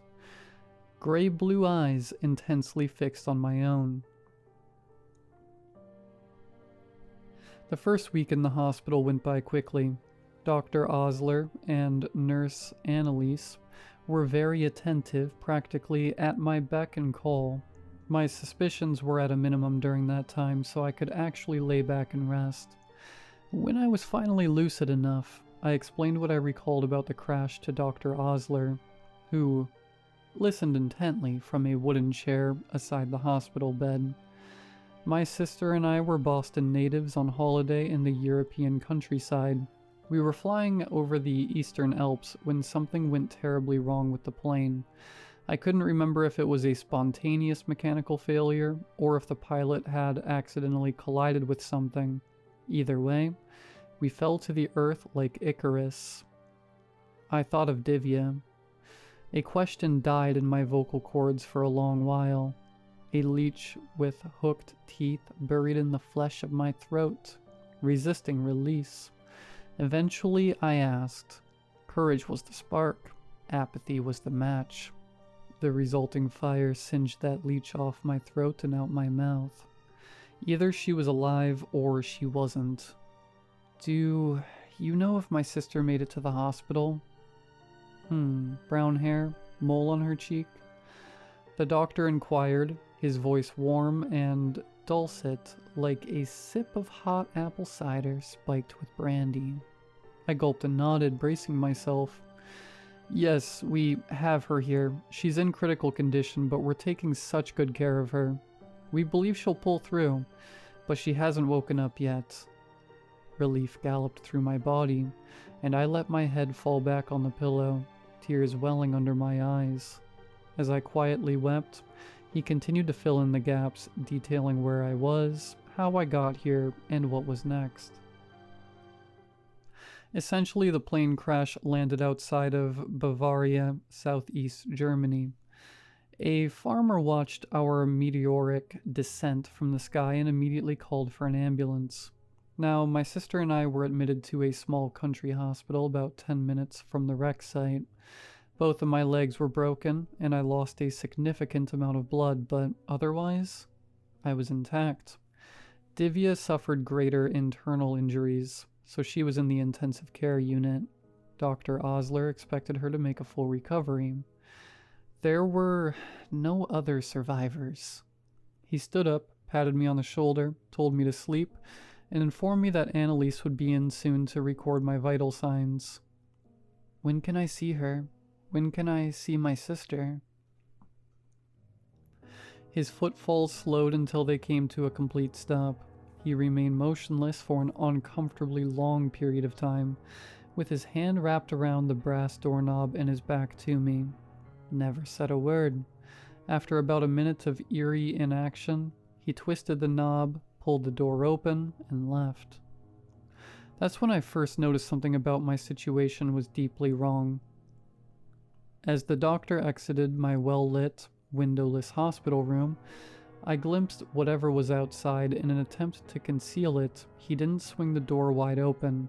Instead, he cracked it only slightly, just enough to squeeze his gaunt body through the partition, with his lab coat audibly dragging against the doorframe. Despite his attempt to block my view, I saw enough to plant a seed of doubt in my head about Dr. Osler and what he had told me. A clock on the wall read noon, but whatever was outside the door was pitch black. The foreboding darkness outside my room was only the first domino to fall, though. Once I fully registered the uncanniness of that detail, a handful of other equally bizarre details came to the forefront of my mind, and I did not have a satisfactory explanation for any of them.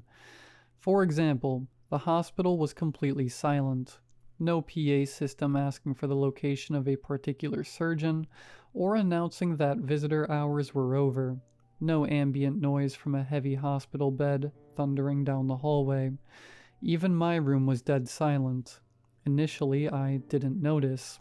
The quiet allowed me to fall into sleep without issue. That said, I was wearing an oxygen monitor. I had an IV in my arm. The machines above me appeared to be connected to both things, and yet they were silent too. Shouldn't they beep? Shouldn't they make some kind of sound? The only noises I ever heard were the voices of the hospital staff members, and only when they were in my room talking to me. Which brings me to Nurse Annalise. Initially, she was a tremendous source of comfort. Her very presence was sedating, humble, and grandmotherly. Silver hair bustling over her shoulders as moved through the room.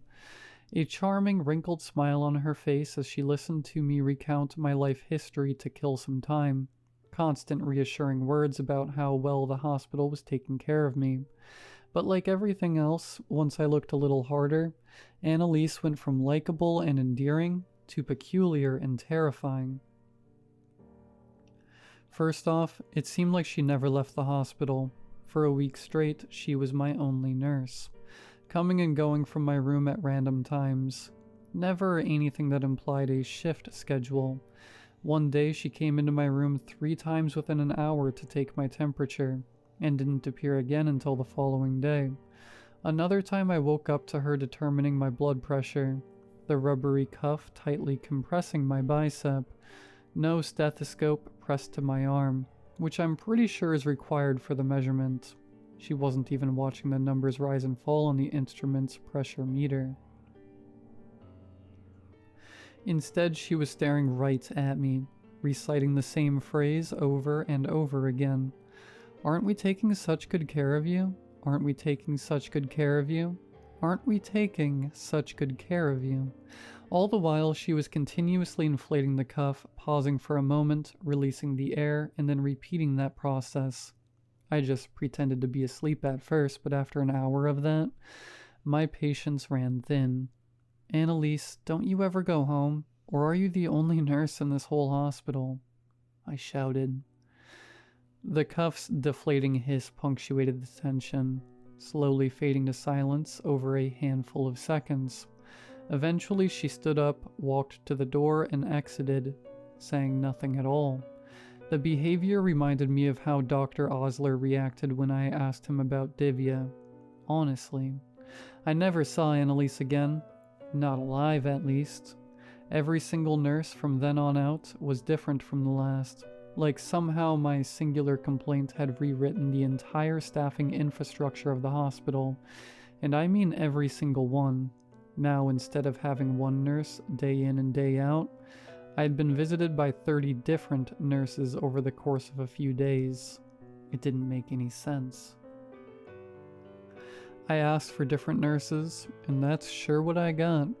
After about a month in that room, and with my suspicion rising, I started developing an escape plan. The only thing that was really holding me back was my casts. Since the day I woke up in the hospital, thick, marble white plaster completely encased each of my legs. The cast didn't appear to have been applied by a professional, though. The surfaces weren't smooth. They were rough and bubbling. Some areas clearly had more plaster than others, and there didn't appear to be a rhyme or reason for that asymmetry. Not only that, but the material seemed unnecessarily dense and heavy, and the casts were tightly molded to each extremity. It was nearly impossible for me to move on my own, almost like they were created to function like chains shackling me to the bed.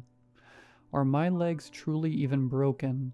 I considered, panic sweeping through me like a wildfire. I want to see my sister, I demanded.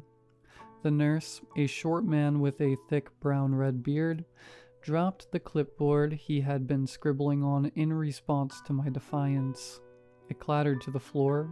With a vacant expression painted on his face, he walked over to the door, opened it, and left. As the door creaked closed, revealing a glimpse of the waiting shadows, I grimaced. The uncertainty of the oppressive darkness that lingered outside my room had, over time, begun to cause me physical discomfort. I needed to know what was actually out there, but God, I desperately didn't want to know either. In a way, it represented my predicament. On the surface, I was in a hospital, but that was farce, an illusion for someone's benefit. In reality, some terrible darkness loomed around me, pulsing just below the surface, spilling in every so often through the cracks in the masquerade. After a few minutes, Dr. Osler paced into the room, letting the door sway shut behind him. Dr. Osler, you told me Divya is alive. Countless times you've assured me she's recovering here in this hospital, and yet I haven't seen her once. Bring her here. If she's not healthy enough to come here, bring me to her. His gray-blue eyes bored vicious holes through me. He was livid, utterly incensed by my insubordination. She's not done yet, he muttered. I stared back at him, dumbfounded and brimming with rage. What does that mean? The doctor looked away from me with a contemplative glint behind his eyes, recalibrating his response. With his head turned to the side, though, I felt another emotion simmer inside my skull, an uncomfortable familiarity, as I studied a subtle, skin-toned line that coiled down the side of his nose. My mind was pulled to the day of the crash. Before that horrible realization could fully crystallize, he spoke again. Divya's not ready for visitors, I mean. Alright, well, what's the holdup? Tell me why she's not ready. His gaze met mine again, now grim and resolute. Soon. As that word crawled from his lips, he turned away from me and marched out into the darkness. I said nothing. No protestations. No name-calling. No angry last words. Instead, I felt my mind race. My nervous system buzzed with furious static, trying to comprehend and reconcile the overflow of information bombarding my psyche. Something about the way Dr. Osler's face contorted as he said that last word made the whole thing click into place. The pilot had a scar just like that. I could see it clear as day in my head, and I could finally recall what he shouted to Divya and I as he turned towards us from the cockpit. Fear stitched across his face. Something just landed on the wing. Moments later, that something violently ripped him from the plane. The impossibility of that realization lulled me to sleep like a concussion. Mental exhaustion just shut my body down minutes after the pilot/Dr. Osler left the room. When I awoke, it was 1:15 midnight. I had been asleep for a little over 6 hours. I may have slept for longer. had it not been for a sharp, stabbing pain in my low back, my salvation disguised as agony.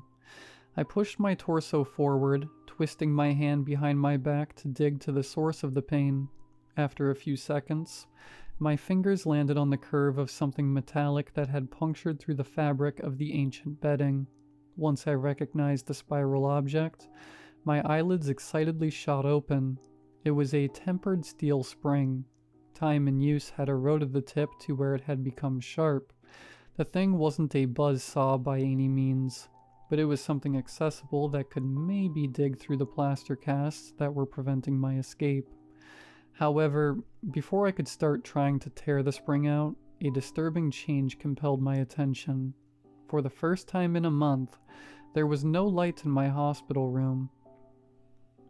As I scanned the darkened scenery, attempting to orient myself, I noticed something else as well, something that pried the wind from lungs, leaving me breathless and silently begging for air, a motionless blob of contoured shadow in the corner.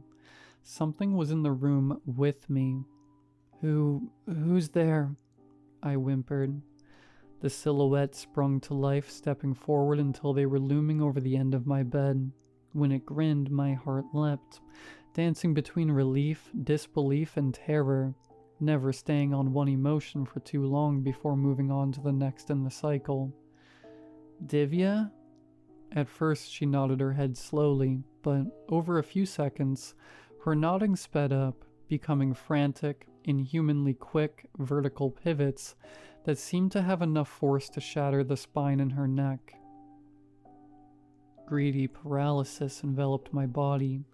I couldn't move. I couldn't speak. I could just watch as Divya lumbered around the side of the bed until she was right over top of me, still rapidly shaking her head up and down. As she bent over the bed's railing, the nodding stopped abruptly. Nearly forehead to forehead, my sister finally responded. "Yes, it's me. Don't worry, okay? In fact, don't ask about me. I'm fine. They're taking such good care of us here." Her eyes were no longer brown. They were gray-blue, like Dr. Osler's, like Nurse Annalise's, like every nurse's eyes, actually.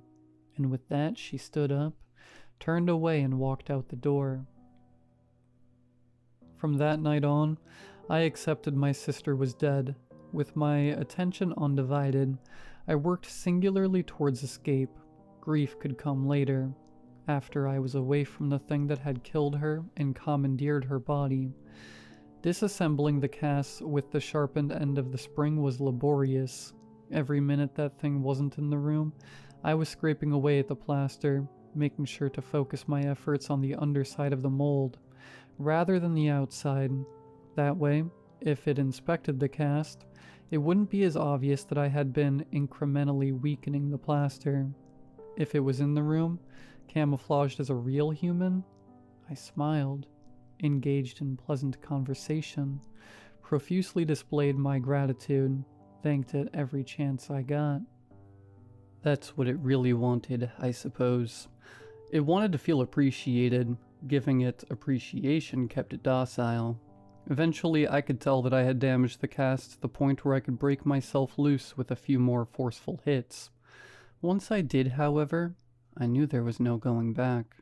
My intention to slip out of its clutches would be written all over my freed legs, and as much as I attempted to discern a pattern to its appearances in my room, I just don't think there was one.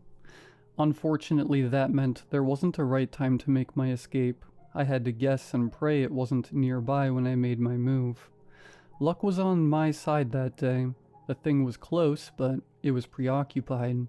Despite shedding nearly 20 pounds of body weight in that hospital room, barely sustaining myself on the infrequent helpings of brackish meat soup, the thing brought me. My legs couldn't hold me upright. They had simply atrophied too much. Muscleless sleeves burdened with fragile bones and calcified tendons.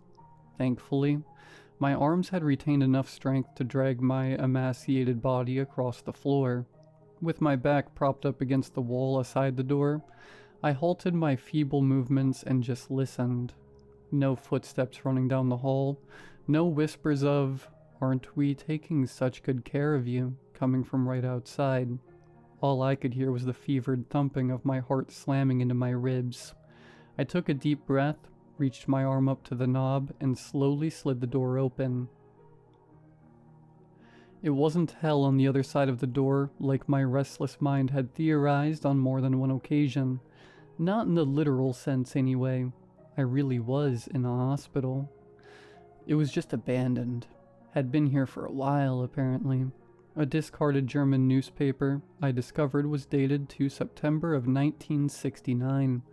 The dilapidated medical ward was dimly lit by the natural light that filtered in from various broken windows. Thick dust, shattered glass, and skittering insects littered the floor. I crawled around overturned crash carts and toppled transport beds like I was navigating the tunnels and trenches of Okinawa. At the very end of the hallway, I spied a patch of weeds illuminated by rays of bright white light. There it was, my escape. An open doorway, a portal to the world outside this place. Flickers of hope were quickly overshadowed by smoldering fear. As I got closer and closer to the exit, an unidentifiable smell was becoming more and more pungent. A mix of rotting fish, bleach, and tanning leather. The thing wasn't gone, it was still here, and when the aroma became truly unbearable, I knew I had reached the place it called home. I didn't see anything when I crawled by, but because the door had been ripped off its hinges and a massive hole in the ceiling was casting a spotlight over its profane workshop, I saw enough to understand, as much as I possibly could understand anyway. The chamber that the stench was originating from was vast and cavernous. Maybe it served as a lecture hall or a cafeteria at some point in time. Now, though, it had a different purpose. It was where the thing kept its costumes. The abomination had pretended to be every person I'd interacted with while in that hospital. Dr. Osler, Annalise, all the other nurses, and most recently, Divya. A horrific stage play where it gladly filled all the roles.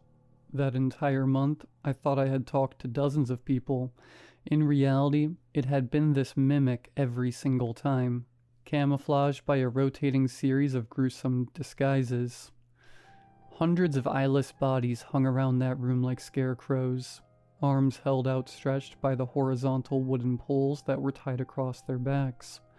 Thick, pulsing gray-blue tethers suspended the bodies in the air at many different elevations from somewhere high above. Despite the ungodly odor, most of them seemed to be in relatively good condition, with limited visible signs of decay. The assortment of fleshy mannequins swayed lifelessly in the breeze that spilled in through the minivan-sized hole in the ceiling, glistening with some sort of varnish as they dipped in and out of beams of sunlight. Then I saw it. A gray-blue mass of muscular pulp roughly in the shape of a human being, cradling Annalise's eyeless corpse in its malformed arms at the center of the room. Thousands of flies' wings jutted from every inch of its flesh. Some were tiny, but others were revoltingly magnified. The largest I could see was about the size of a mailbox, even though the thing appeared motionless. The wings jerked and twitched constantly, blurring its frame within a cloud of chaotic movement. As far as I could tell, it had its back turned to me and hadn't detected my interloping. Watching in stunned silence, the thing raised one of its hands, and I noticed it was holding something small and wooden. Every few seconds, it brought it down and delicately caressed the nurse's head with the object, dragging weathered bristles over her scalp. It was brushing Annalise's hair. Then it spoke, and I felt uncontrollable terror swim through my veins, causing my entire body to tremor like one of the abomination's wings. It sounded like 20 or 30 separate voices cooing in unison. Men, women, and even children sang the words together, a choir of the damned. "Aren't we taking such good care of you? Aren't we taking such good care of you?" I couldn't restrain my panic. Right before a blood-curdling wail involuntarily surged from my lips, I was saved by the thrumming of helicopter blades in the distance. The thing stopped speaking and tilted its head to the noise. At an unnaturally breakneck speed, it shot into the air and through the hole in the roof, carried into the sky by a legion of convulsing flies' wings. Then I was alone, howling into the airborne graveyard, with the myriad of preserved corpses acting as the only audience to my agony. They observed me crumble from their eyeless sockets, their stolen bodies still silently swaying in the wind. I didn't see Divya's body. Ultimately, though, I think that was for the best. After I crawled out of the hospital, it took me nearly a day to stumble across another living person, a man and his hunting dog. They delivered me to a real hospital, where I spent the next half year recuperating from the ordeal. I told the police about the plane crash, the abandoned hospital, as well as the thing in its museum of hanging bodies. They didn't dismiss my claims, nor did they call me crazy, but it was clear they didn't plan on investigating it either. Whatever that thing was, the detectives knew about it, and they didn't intend on interfering with its proclivities. Maybe it was just safer that way. That all took place a decade ago. Since then, I've salvaged as much of myself as I could.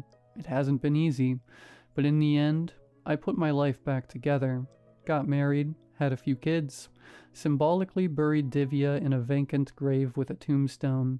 I listed her date of death as the day of the plane crash, and I hope that's actually true, but I don't know for sure, and I don't like to dwell on that fact. My biggest hurdle has been trusting people again, especially when I'm alone in a room with one other person. It feels decidedly unsafe. Checking their eye color helps, but sometimes it's not enough. What if it's that thing in disguise, looking to take me back to that godforsaken room? You might be wondering why I'm speaking up after all this time. Well, I've finally decided to post this because of what happened this afternoon. My wife returned home early from work. She's been acting odd, sitting on the couch by herself, listening but not speaking. Her eyes have always been dark blue. Today, though, they look a little different. I'm locked in our bedroom, and I can hear her saying something downstairs, but I can't discern the words. Once I post this, I'm going to open the door and find out, and I hope to God it's not what I think it is. We're going to take such good care of you.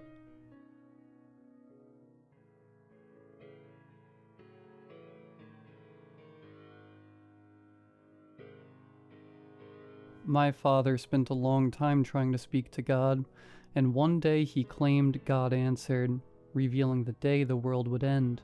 He was a physics professor at the state university, but had become deeply involved in the occult over the last few years.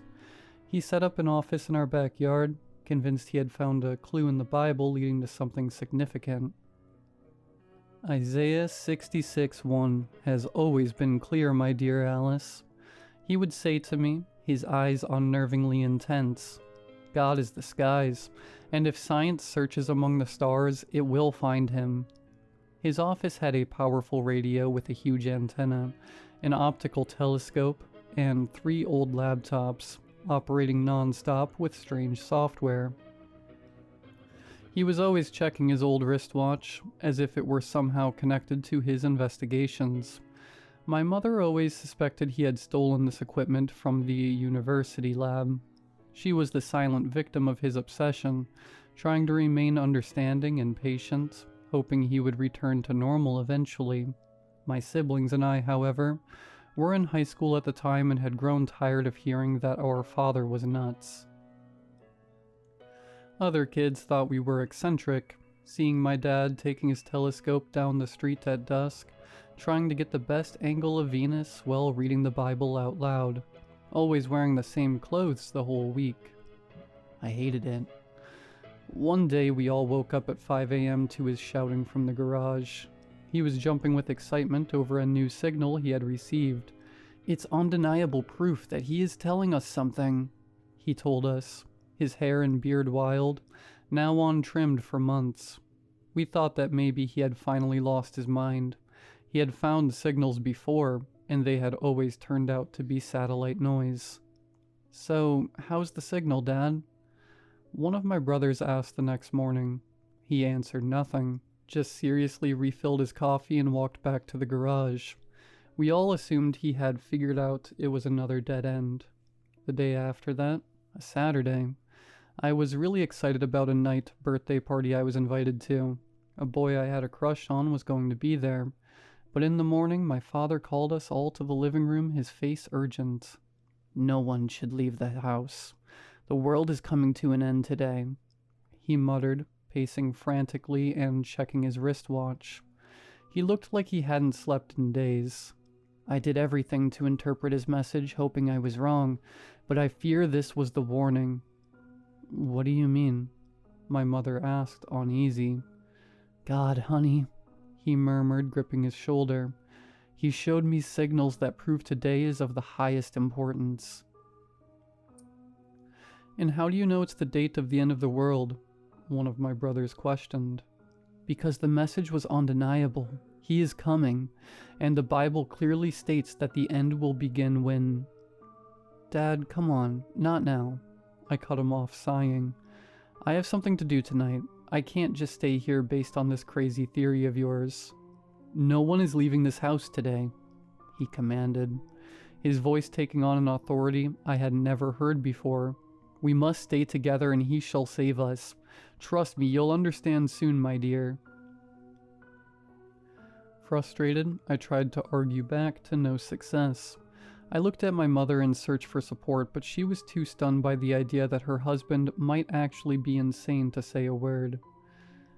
I stormed back to my room in a fit of rage and slammed the door shut. This wasn't fair, and I wouldn't let my father's madness ruin my night.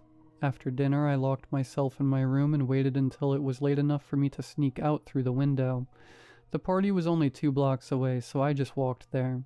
And it was fun. My crush and I had the chance to talk for hours, though nothing romantic happened. Around 1 or 2 a.m., I checked my phone.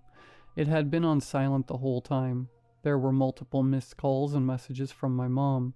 Dozens of messages like, "Where are you? Pick up the phone. Get here now."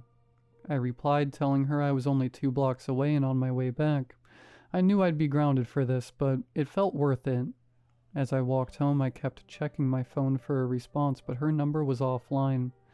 I assumed they had gone back to sleep. When I reached my address, I felt like I had somehow taken the wrong path. There was nothing there. Just an empty lot full of dirt and grass surrounded by what I was certain were my usual neighbors. Their house is intact. I retraced my steps several times to make sure I wasn't hallucinating. And I wasn't. This was where my house was just a few hours ago, and it was no longer there. The doors, the walls, the fence, and everything inside of it had vanished. There wasn't even a trace of wood or debris left behind.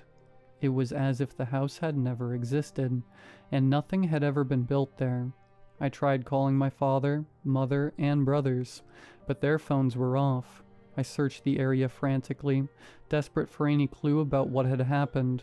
The only thing I found on the grass was my father's wristwatch, the one he used for his strange transmissions, stuck at exactly midnight. Every member of my family was gone, and the truth is, I never saw them again after that day. They were never found. The case of my family's disappearance was in every newspaper in the state for days, mobilizing the entire town in an effort to find them. The neighbors' security cameras didn't capture any movement or anything suspicious that night, except for a strong flash of light around midnight, the same hour frozen on the wristwatch. No one passed by the street, no one saw anything. They simply vanished from this earth and no clues were given. Then the feds arrived some weeks later to investigate. Tall men in black suits and dark glasses combed through the area for days, then left without revealing a single word to the public. Strangely, the news stopped covering it the very next day, returning to their usual programming of burglaries and park renovations. Over time, this case was only mentioned in podcasts or mystery YouTube channels. After all that, I went to visit with my grandparents and they took good care of me, but the trauma never faded. A decade has gone by, and no one has found an explanation for my family's disappearance. Now I'm taking matters into my own hands and sharing this story with everyone I can, determined to uncover the truth, even if too late. Every night I stare at the sky, wondering if it was really God who took them, or if it was something else.